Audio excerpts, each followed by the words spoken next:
What is up, people? My name is Steven, the Nashville Board Game Guy, and I'm here with Daniel, the Huzzah King. Huzzah. And today we are talking about a head-to-head 1v1 kind of an abstract game called Starline Hill. It's designed by Michael Burrows, and here's a picture of the game.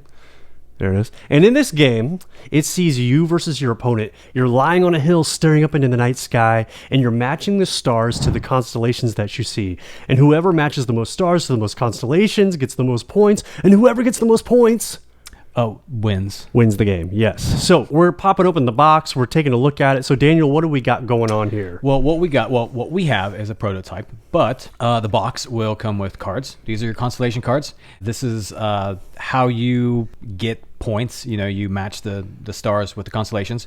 There's different types of constellations. You've got a bow. You've got horses. You've got alligator, whales. The artwork's really cool. They've got different names and different descriptions. We love us an alligator constellation. We do. Yes. Stars, you have two different colored stars. You have the red ones. Yep. For one player, and then you have yellow ones, and these are going to be semi-translucent in the final product. Yeah. And then you have neutral stars. Yes. And the game will come with a double layered board. Now this is a 3D print board, but the board will have artwork and it will have slots like this 3D print here, so that the neutral stars can set into place and they won't move around. The box will also come with a plastic organizer, and the first edition will come with velvet bags to hold all your tokens. Yes, and we love our velvety bags. We do love our silky velvet bags. smooth. Yes. Silky. So that's kind of a quick overview of what the game looks like. So how does the game play, you were asking? So you're doing just a few things on your turn. So on your turn, you have two choices for actions. You're going to be placing out your star with your color, red or yellow, whatever player you are. You're going to be placing that onto the board.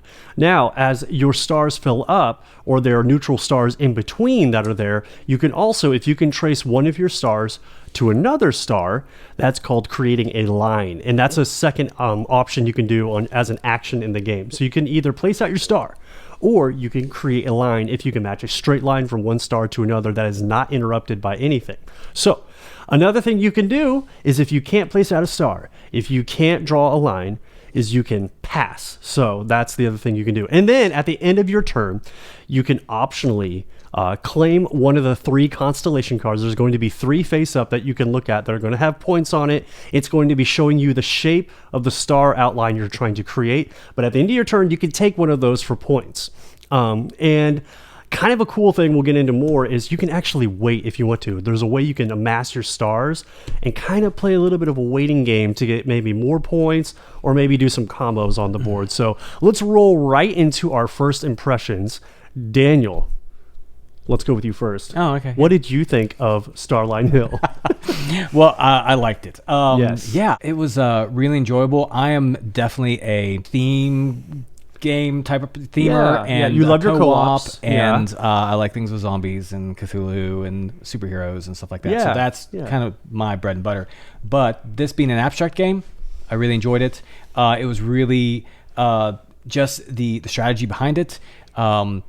Trying to decide, do I claim a constellation that has lower points, or do I wait and get one that has more points?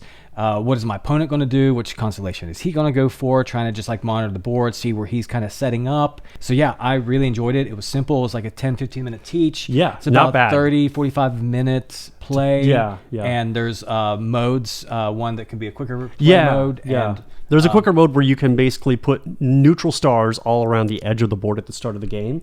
So it just kind of pushes you a little further into something right off the bat. So. Yeah, and there's also a time mode where where people only have 2 minutes to take their turn. So you don't have people like me that is trying to overthink and trying to figure out, hey, how's the best way for me to get the most points?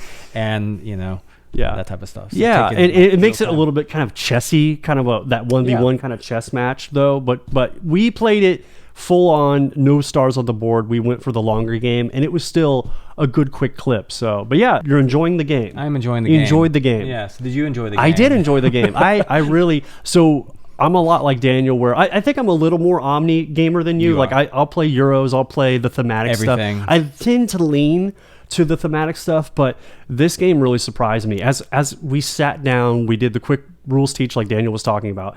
And then we get a couple rounds into the game, and then kind of the veil lifts from our eyes, and we kind of saw the game for what it was.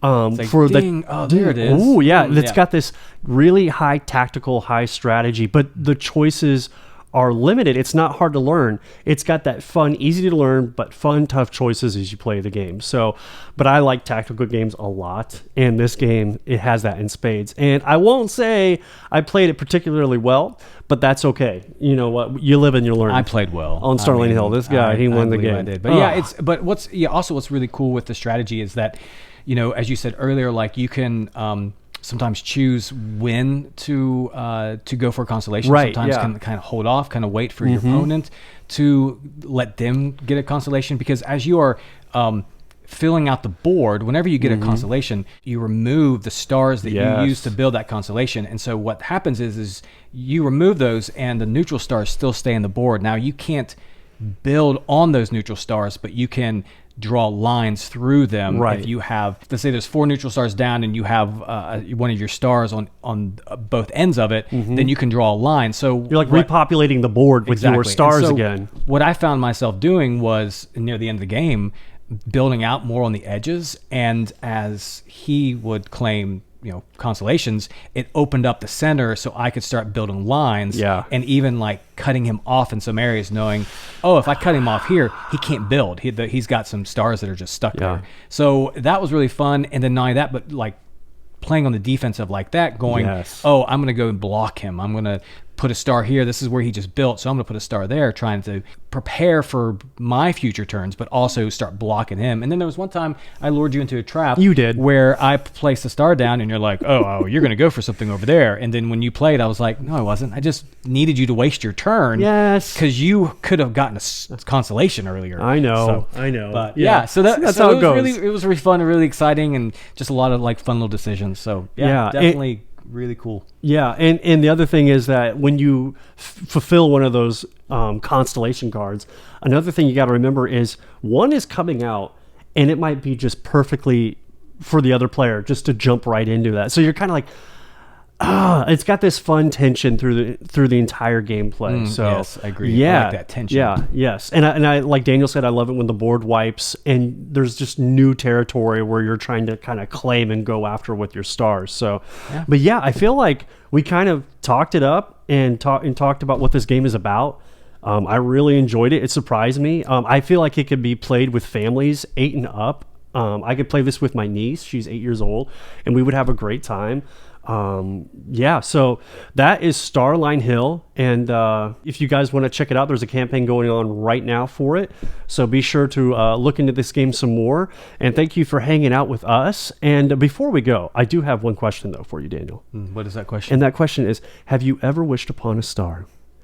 And if you have, what did you wish for? Or if you haven't, what would your wish be? Well, I mean, it's been a while probably since I've wished upon a star, so I don't remember. But if I wish for one, if I were to wish for one now, would I need to tell you what it is? Don't I lose the wish? Well, I mean, for this moment in time, you're okay. Okay. You're in the clear. Okay. So if I were to wish upon a star at this very moment, right now, I would wish for a baby dragon.